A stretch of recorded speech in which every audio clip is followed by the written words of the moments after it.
I'm moving away from the door now. No, that's so good. I'm going back. I'm back. There's a corridor behind my head.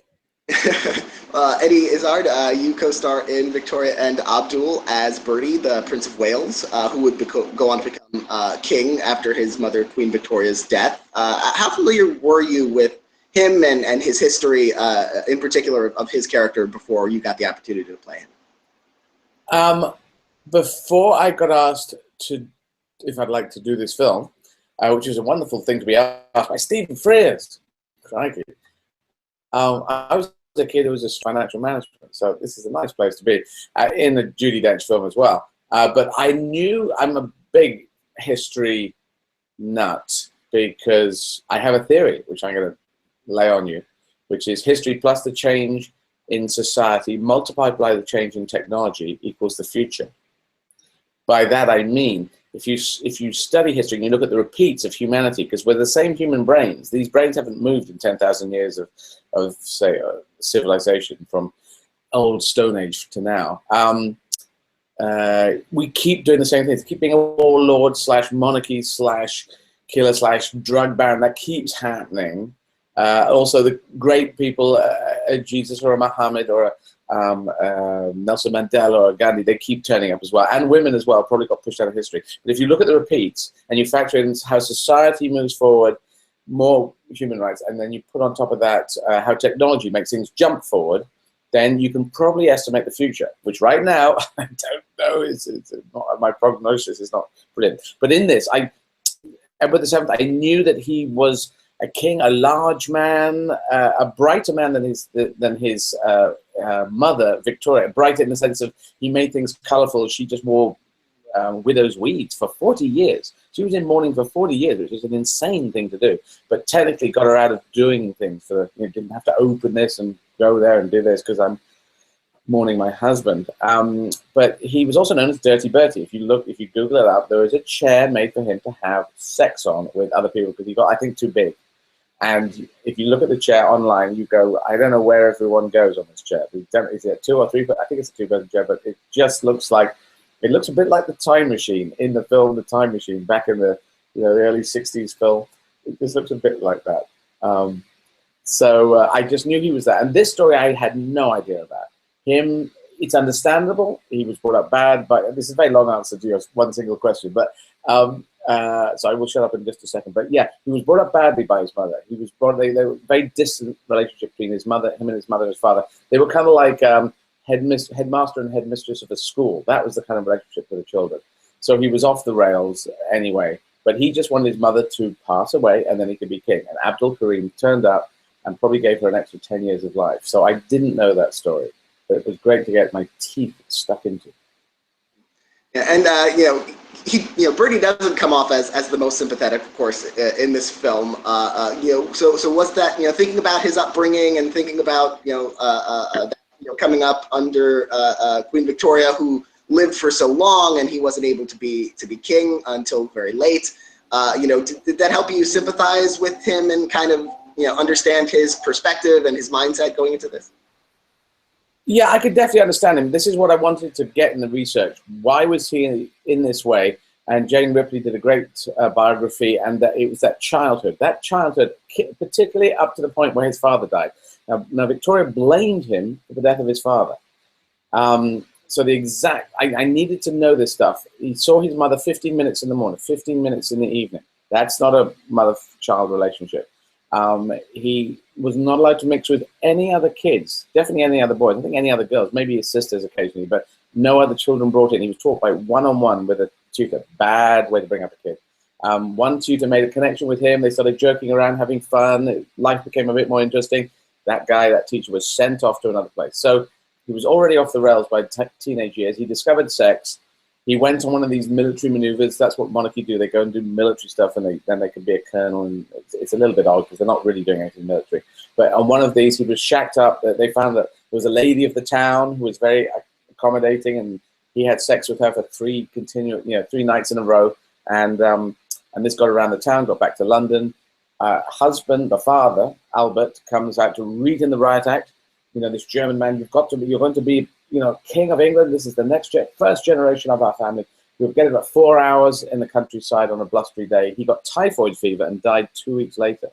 So Victoria actively and verbally, I think she wrote this as well, we knew that she blamed Bertie for killing her husband. So that's the enmity between the two of them. And once you knew that, you could understand why he's completely off the rails, basically shagging his way across Europe, having chairs built for sex, having mistresses, Lily Langtry, famous Lily Langtry, installed in different buildings, all these funds, running up debts, gambling. He comes from Monte Carlo. They say it in the film. He's in Monte Carlo. I was in Monte Carlo. But he's this kind of buffoon character, and then it gets darker and darker and darker and twists and goes down as I get, come on, can this guy just, can he go away from my life? I mean, it's not murder, but it's character assassination, and he wants him out of the way. I feel like there's a whole spin-off waiting to happen about Dirty Bertie and that chair in particular. Yeah, but Bertie and Abdul Karim. This time it's serious. Yeah, there is a lot of stuff in him, and he wanted to be king. Here's a good story. There was the doctor, Dr. Treebum, who was the doctor of the Elephant Man story, with, if you know the film, back with John Hurt, and played by Anthony Hopkins. And that doctor was brought in when Bertie had become king, so he's there with Eddie VII. He hasn't been coronated. The coronation is a big doodah. You've got to invite everyone in. It takes about a year to set this up. It's all set up, and he's feeling very ill, very ill. Get this Dr. Treebaum or Tree, I can't remember his exact name. And he's there, and he says, you've got to delay being king. The coronation got to delay. And he says, whoa, I would rather die than delay being king. And he says, well, you will die. You'll go up that thing, they'll put the crown on your head, and you'll drop dead because your appendix is going to burst open. We've got to take that out of you, and you've got to delay. And he said, it's up to you. Die and be king, or have a kingship and just delay this thing. And so he had to delay, but he really was not happy about it. And it's interesting, you're trying to convey this, in the relationship with him and Victoria, these decades, this lifetime of that resentment between those two characters. What was it like working with Judi Dench to try and make that, relationship really lived in and to really convey the time and the emotions between those two over all that time? It's interesting. If we were purely methoding it, both of us would be just at each other hammer and tongs. But she's great. She's got a great sense of humor. I knew her from before. She had come to my other day job, this surreal stand-up comedy I do for some reason as a separate thing. It's like parents of professional parents of children say, always keep another job. You're going to be a dentist someday or something. Whatever. That's my stand-up comedy. But anyway, I have this schizophrenic career, and she'd come to opening. So I knew her from before. I met her at opening nights. I hadn't really hung out with Judi. But suddenly we're doing this mother and son situation, and it's a lot of the scenes are sort of strained politeness, but then it gets darker and darker. And it was just, it's great. She's very accommodating. She's fun. She's just a fun woman, and she's in touch with the teenage girl inside her. So her with Abdul Karim, with Ali Fazal, it's very much a young girl. It goes between a mother-son relationship and a young girl with her lover. I think the way the three of us work is very much, you've seen the film, yeah? Mm-hmm.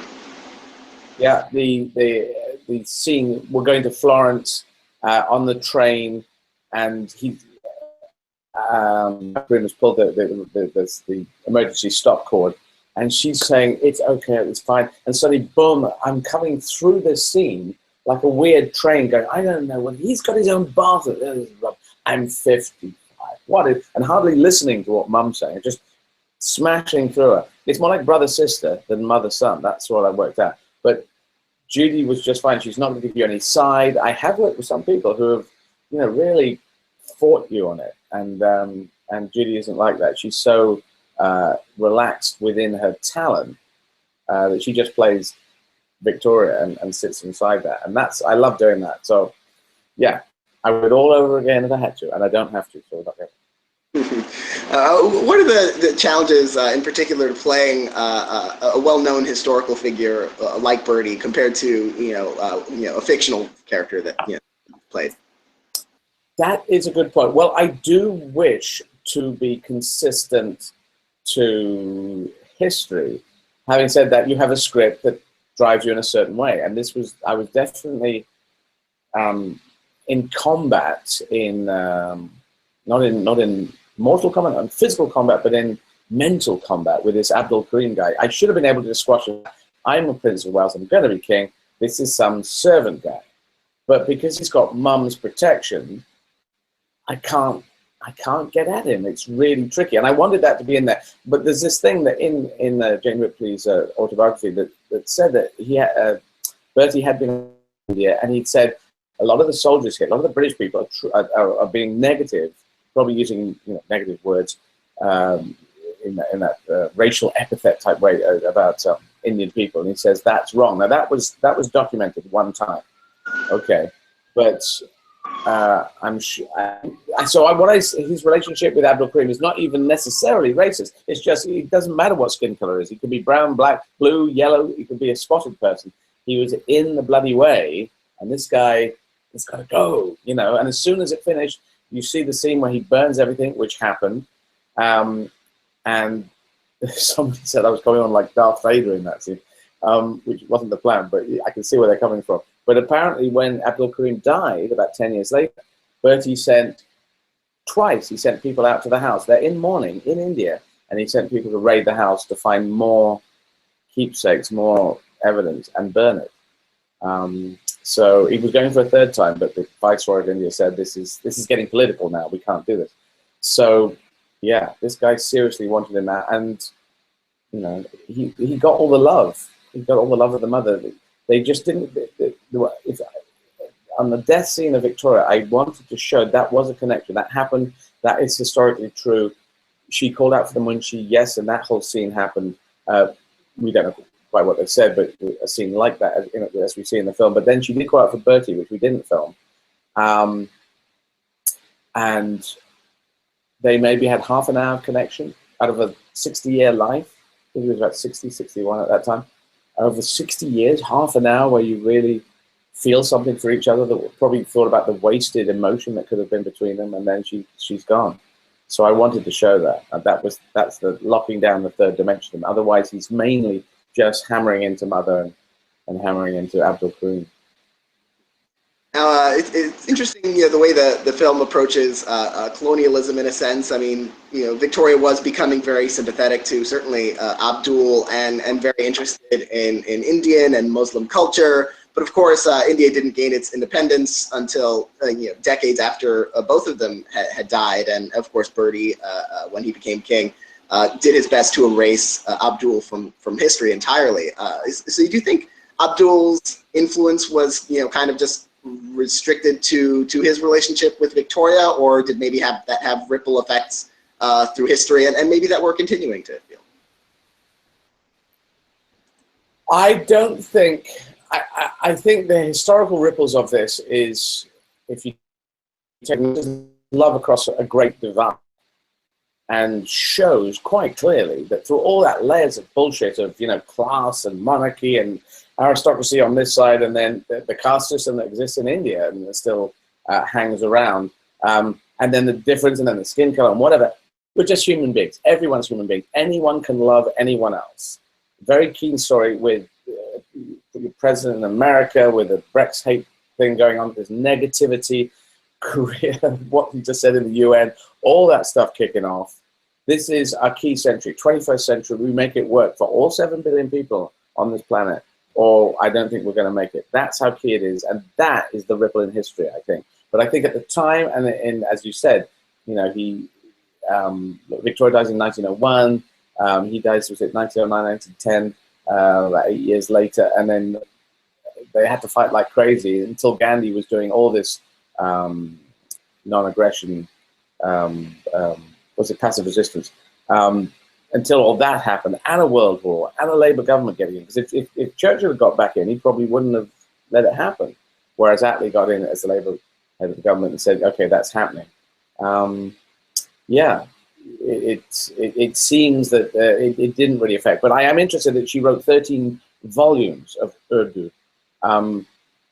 She found it interesting. And Shravani Basu, who wrote the book, she said she gave Victoria brownie points. So Victoria, I think through this relationship she got interested in India. The interesting point would be, was she really interested in India before she met Abdul Karim? Was that a burning passion? Was that an interesting thing? She was made Empress of India, but that was a technical thing by Prime Minister Disraeli saying, hey, do you want something else? I'll give you another thing. Want a bigger thing on? Hey, get this guy. Okay, I can write it out, you know. So I don't really believe, Empress doesn't mean anything. It's just another title. And, yeah, so I think the main thing is this is a loving relationship between two people. They loved each other in a platonic way, even in a passionate way, not in a sexual way. I don't think it got to that, but there was passion there, and it's sad. That's what we should be about. That's what connects us all in the world. And there's also, in addition to the emotions that run high between Abdul and Victoria and Bertie in the film, there's also a lot of humor in the film, and it comes a lot of it from seeing this British royal family and these customs and these traditions from Abdul's eyes, and they feel more exaggerated and absurd from that point of view. What was it like presenting that British royalty as that kind of alien experience for Abdul and being part of that? And particularly for Mohammed, because I think Mohammed's character, Adil Akhtar playing Mohammed, who just got the British Academy Award for Best Television Actor either this year or last year, and his character is more like an audience representative in there, from an Indian perspective and from a modern British perspective or citizen of the world perspective. He's going, what the fuck is all this crap? What are these people doing this? Why? It doesn't make any sense. For us, the pomposity of what we did, the fact that we couldn't break certain lines because Mum, as Queen, had said this, Bertie has to go and watch this thing, and there's Bertie, he has to follow, even though he's fighting like crazy not to do that. And there was a scene that was cut out where Bertie is having sex with Lady Churchill. And so all this was going on just sort of behind the scenes. It's this facade. It's a bit like religion. In America, religion is still with politics. In Europe, religion is not with politics. No one in Britain says, God bless Britain. We just wouldn't say it. And if you don't say something like that in a presidential campaign, you're probably not going to get elected. That's weird thing. So the difference. So this religious relationship, which how true that is, how really into Christianity are people in America. Difficult to see. If that feels almost like the 1800s, 1900s in Britain, early 1900s. It feels some of it. Whereas our facade, that facade there, that aristocracy facade, that was going on and still goes on. Still goes on in Britain. There's people who are into monarchy, and they'll still put on this stuff and do this stuff and bowing and scraping. Apparently, you still have to walk backwards from the Queen. Walk backwards? Why? So that she doesn't turn into a pillar of salt? What is that? So yeah, it's kind of fun to play, but it does seem like people don't live like this. It almost feels like people don't live like this. And to most of us in the world, we go, no one lives like this. But those people, some of them do live almost exactly like that. Those sumptuous meals, they still happen. I haven't been to them, but I'm pretty sure they happen. Yeah. And you mentioned how the themes of this story, Victoria and Abdul, their relationship kind of crossing these cultural divides, and how that speaks to kind of the 21st century and how we now need to make it work across cultures. What do you most hope viewers will take away from in 2017 from this film when they watch it? I hope that I think they'll find it more funny than they thought it was. It's more funny than I thought it was going to be. The laughter at the beginning, I've listened to audiences, having watched it, I think 4 times now, 3 with audiences in, and they still laugh like a drain all the way up to the Durbar room, the sort of those strange things. I am the Shah of Persia, those little playlets, and then when he says, you've been saying that it was the Hindus who did this, it was actually the Muslims, and then the thunder and lightning, and that thunder and lightning scene, you've got to go home. From then it goes down and gets into a more twisted and weird place, and hopefully that brings people in by the comedy. So I think people will not expect it to be that funny. But I think what they'll take away from hopefully is this sense of it's a loving relationship, and everyone was trying to stop it, and we've got to let love work, because God, it's the only thing that's going to keep the planet together.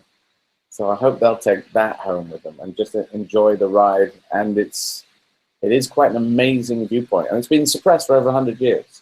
So it's nice to have it out in the open. How India will take it, I don't know, because they can look at it both ways. So, but it's there. It's a story that's now out. Well, I want to congratulate you again on the film, and thank you very much for talking to me today. It's been a pleasure. Thanks very much. Good to talk to you.